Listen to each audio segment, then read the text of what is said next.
하나님의 나라를 사는 것은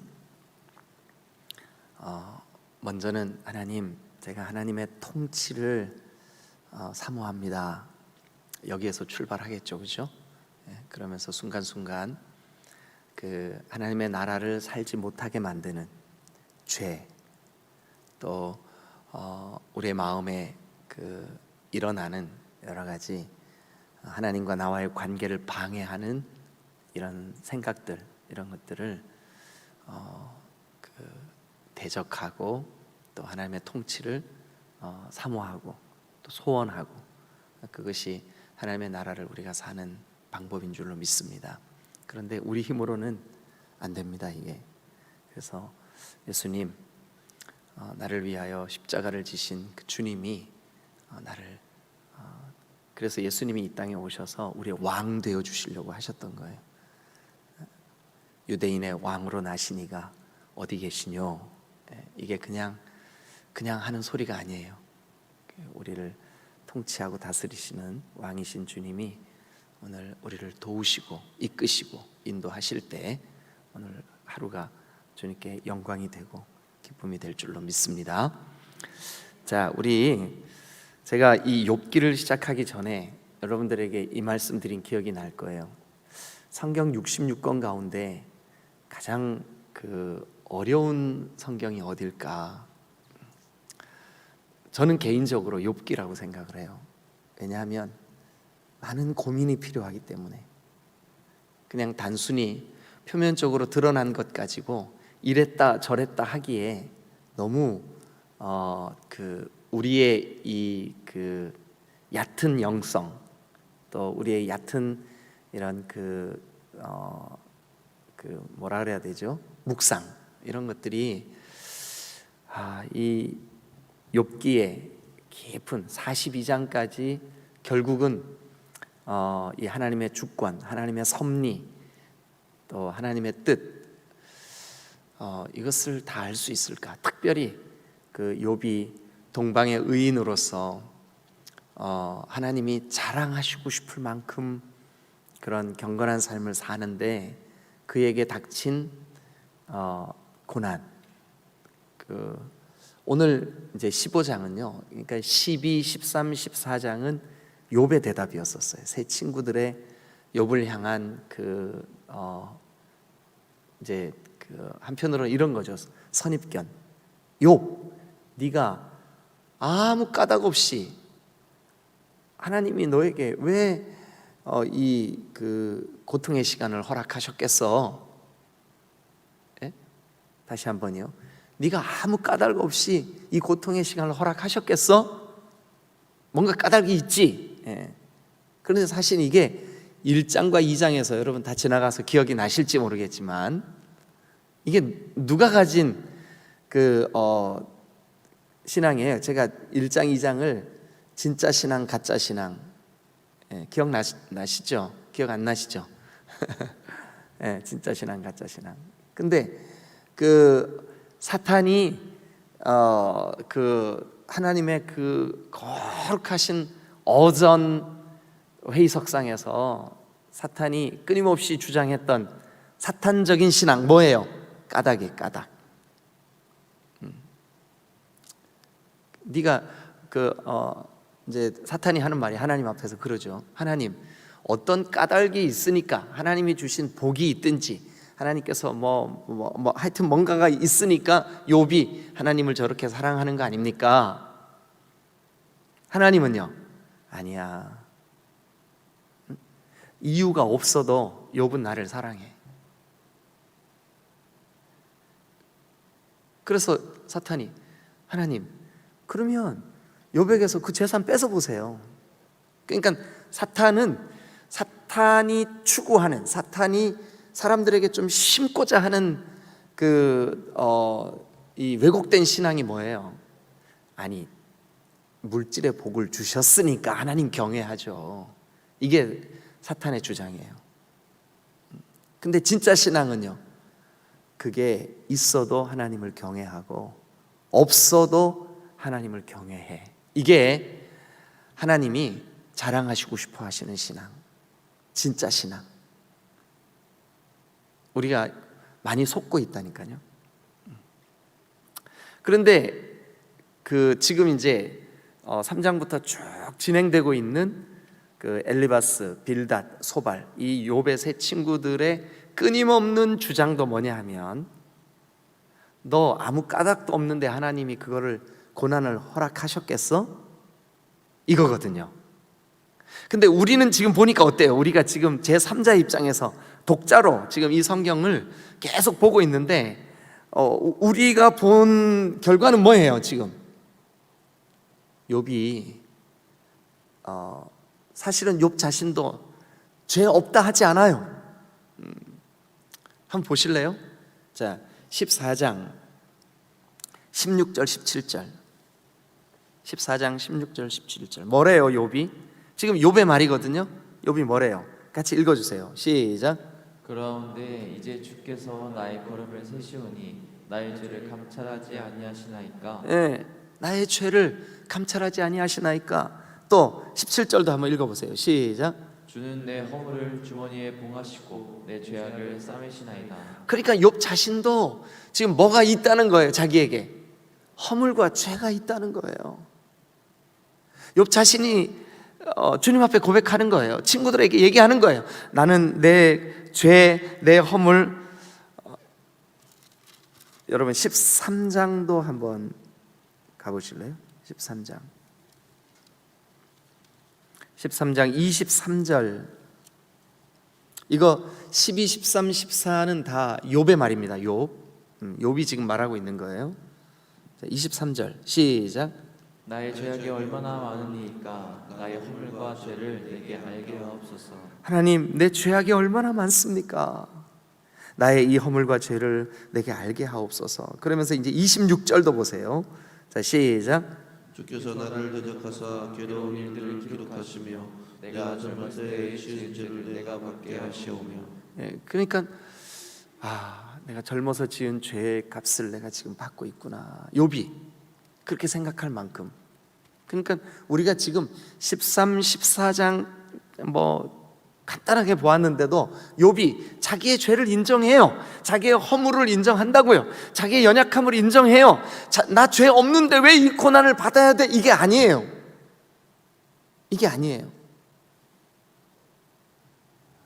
그럼에도 불구하고 여러분 1장에서 하나님이 욥에게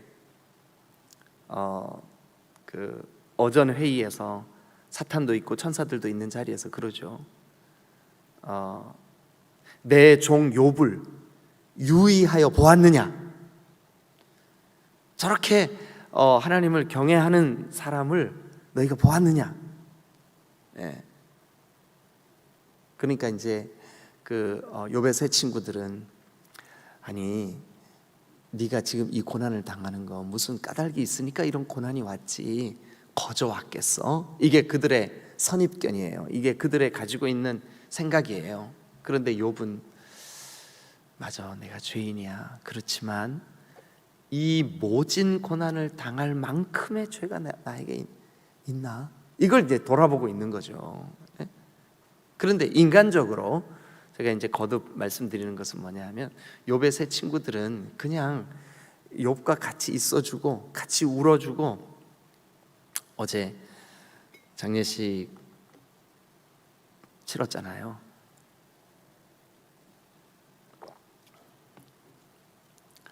그 여기 정수원에 그 이제 화장터에 갔어요.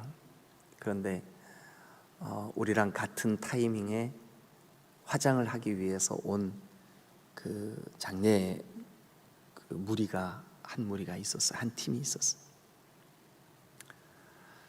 근데 곁에서 지켜보면서 뭐 그 우리가 정확하게는 모르죠. 무슨 사연 때문에 저렇게 슬퍼하는지. 아니 뭐 당연히 죽음이니까 슬퍼하겠지만 왜 죽었는지 뭐 잘 모르는데 한 가지 분명한 것은 뭐냐면 젊은 사람이 죽었어요.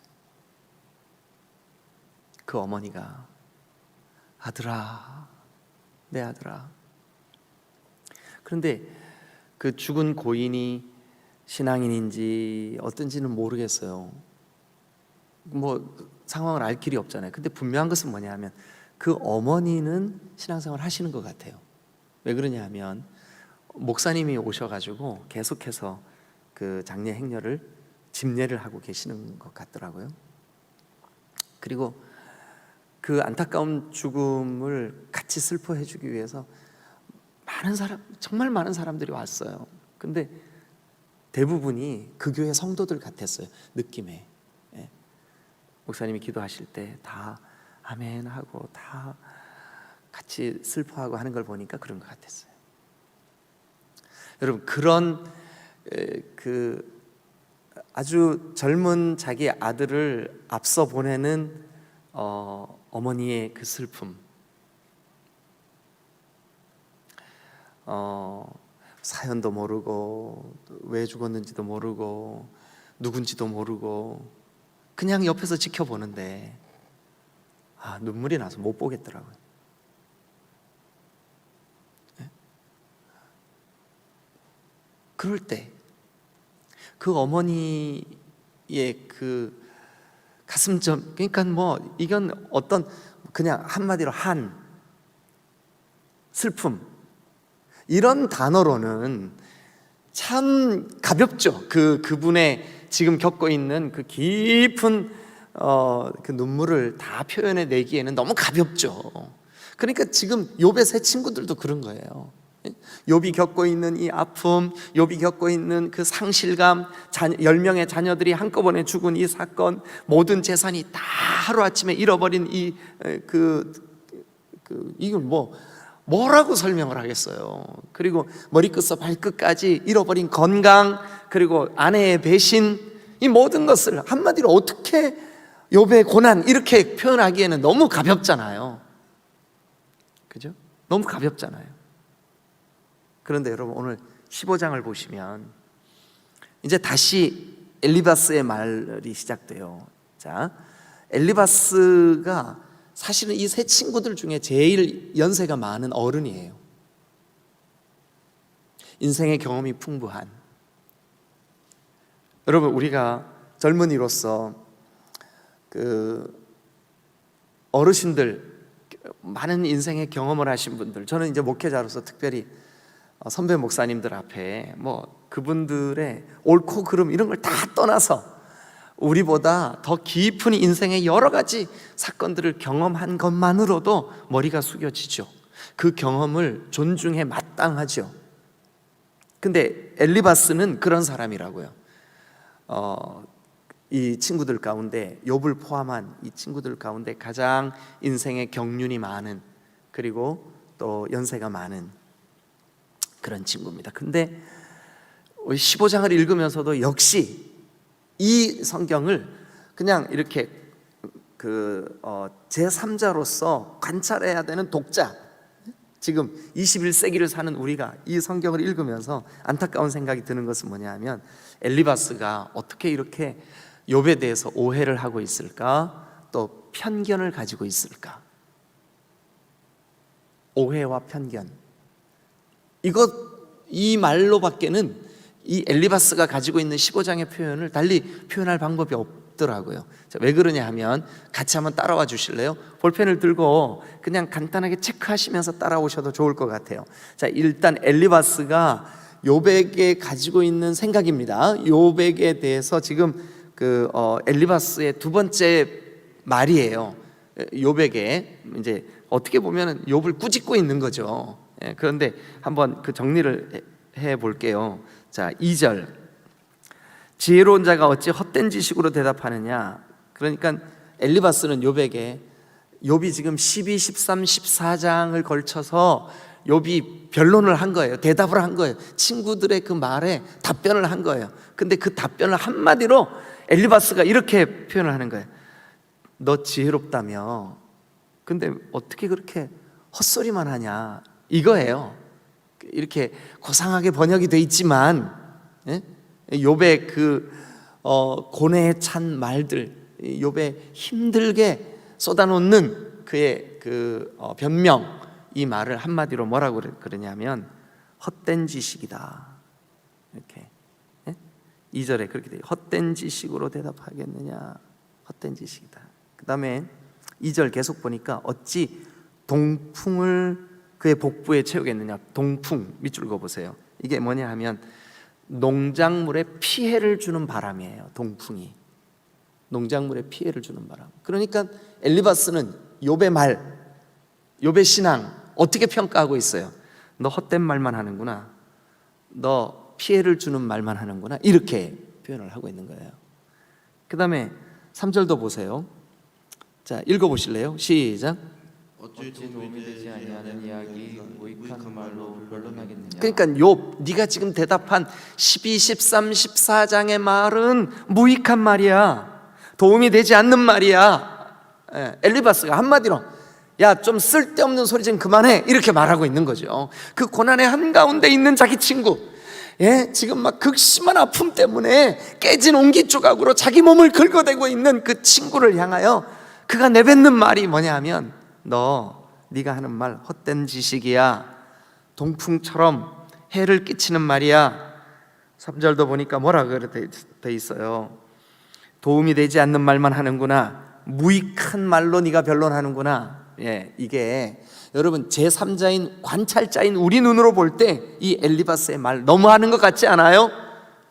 고난당하고 있는 친구랑 그냥 같이 울어주기만 해도 될 텐데, 그냥 같이 그냥 있어주기만 해도 될 텐데 왜 이런 말을 막 쏟아내는 걸까요? 그거는 이 엘리바스의 오해와 편견 때문에 그래요. 조금만 더 정리를 할게요. 자, 4절 한번 보죠. 시작. 참으로 내가 하나님 경외하는 일을 그만두어 하나님 앞에 부하기를 그치게 하는구나. 욥, 네가 하나님 경외한다며, 네가 하나님 사랑한다며, 근데 네가 지금 그 고난을 겪으면서 하나님 경외하는 거 포기했구나. 여러분 그렇지 않습니다. 욥이 12, 13, 14장을 우리가 함께 월상 예배와 어제 살펴보면서 느낀 게 뭐예요? 야, 이 고난의 한가운데서도 욥이 입술로 범죄하지 아니하였고, 또 지금 이렇게 하나님 어찌하여 나에게 이렇게 하십니까? 라고 토로하면서도 그의 중심이 하나님으로부터 떠나 있지 않구나 하는 것을 느낄 수가 있었어요. 근데 정작 우리는 그걸 느끼는데 엘리바스는요, 그 곁에서 그 욥의 말을 듣고 있는 엘리바스는 너 하나님 경외하는 거 포기했구나. 그래서 너 하나님 앞에 묵도하기를 그치게 하는구나. 참 이 말이 찌르는 말, 좀 고통을 주는 말. 저도 어떨 때 제가 어떤 말을 내뱉어 놓고 그 말에 대해서 너무 후회할 때가 있어요. 내가 왜 그 말을 했지? 후회할 때가 있어요. 누군가의 관계를 어렵게 만드는 말, 또 그 사람의 입장을 배려하지 못하고 이렇게 쏟아놓는 말. 내가 괜히 그 말을 해가지고 이럴 때가 있어요. 그런데 이 경륜이 있고 이렇게 친구들 중에 제일 나이가 많고 또 이런 이 엘리바스는 지금 욥에게 오히려 비수처럼 욥의 가슴을 아프게 만드는 칼날 같은 그런 날카로운 말, 그에게 상처를 끼치는 말을 지금 막 쏟아내고 있는 것 같아요, 느낌에. 자, 그러면서 이제 5절 보니까 5절. 네 죄악이 네 입을 가르치나니 네가 간사한 자의 혀를 좋아하는구나. 그러니까 네가 참 간사한 말을 하고 있구나. 막 이런 이 슬픔에 잠겨서 그 고난의 한가운데 있는 친구에게 어떻게 이런 말을 막 쏟아낼 수가 있을까? 좀 안타까워요. 6절도 보면 너를 정죄한 것이 내가 아니라 네 자신이다. 그러니까 네가 너를 정죄하고 있다. 7절부터 9절 보면 너 혼자만 똑똑한 척하지 마라. 10절에 보니까 어른 말을 우습게 여기는구나. 또 11절 보니까 하나님의 말씀도 우습게 여기는구나. 또 12, 13절을 보니까 불경건한 말을 쏟아내는구나. 14, 15, 16 너 혼자만 깨끗하냐? 20절부터는 너는 악인처럼 망할 것이다. 야, 이게 지금 친구가 할 말이냐고요. 25절 이하에 보면 너는 교만하여 패망할 것이다. 이게 엘리바스의 말이에요. 참 안타깝죠. 그럼 우리가 왜 엘리바스가 이런 상대에게 조금도 위로가 되지 못하는 말들을 이렇게 막 쏟아놓을 수 있는 지경까지 갔을까? 한마디로 오해와 편견 때문입니다. 오해와 편견 때문입니다. 왜 엘리바스에게 이런 오해가 생겼을까? 세 가지만 간단하게 말씀드릴게요. 첫 번째는 이 세 친구들이 다 똑같습니다만 특별히 엘리바스가 이 욥에 대한 선입견을 가지고 있었습니다. 그것 때문에 지금 이렇게 아픈 말을 막 쏟아내는 거예요. 욥의 입장을 이해하지 못하는 말을 막 쏟아내는 거예요. 사실이 아닌 말을 막 쏟아내는 거예요. 마치 1장과 2장에서 사탄과 같은 말을 막 쏟아내는 거예요. 왜 그래요? 선입견 때문에 그래요. 어떤 선입견인데요? 내가 말했잖아. 이제 엘리바스의 말대로 내가 말했잖아. 너에게 아무 이유 없이 왜 이런 고난을 하나님이 허락했겠어? 그 이유를 네가 찾아내봐. 이게 이제 엘리바스의 선입견이죠. 근데 우리가 지금 욥기 1장부터 쭉 오면서 보니까 어떤 이유가 있어요, 없어요? 지금 욥이 당하는 고난에 어떤 이유가 있어요, 없어요? 없어요. 이유가 있어서가 아니에요. 오직 하나님의 주권이에요. 예. 여러분, 우리가 지체들이 어떤 고난을 겪을 때 저 고난은 무슨 이유가 있으니까 고난이 왔겠지. 여러분, 이거 무서운 선입견입니다. 이런 선입견 우리가 가지면 지체를 위해서 진정한 중보기도 할 수가 없어요. 진정으로 그 지체를 사랑해 줄 수가 없어요. 진정으로 그 지체의 아픔에 참여할 수가 없어요. 이 생각 우리 내려놓아야 합니다. 우리가 이 15장을 같이 나누면서 우리 중에 슬퍼하는 자가 있습니까? 그냥 같이 슬퍼해 주면 되는 거예요. 고난 당하는 자가 있습니까? 그 고난을 위해서 그냥 기도해 주면 되는 거예요. 우리의 선입견, 특별히 이 엘리바스와 같은 선입견, 여러분, 이 선입견은 오히려 우리의 이웃, 우리의 지체, 고난 당하는 자에게 아픔을 가중시킬 뿐이라는 것을 기억하시길 바랍니다. 두 번째, 왜 엘리바스가 이렇게 욥을 정죄하고만 있을까? 두 번째는 물론 첫 번째인 선입견 때문이다라고 하는 말 속에 포함되겠지만 그는 자기 경험을 앞세우기 때문에 그래요. 나도 해봤어, 나도 알아, 이런 거죠. 자, 어디에 그런 말씀이 나오냐면 10절 한번 봅니다.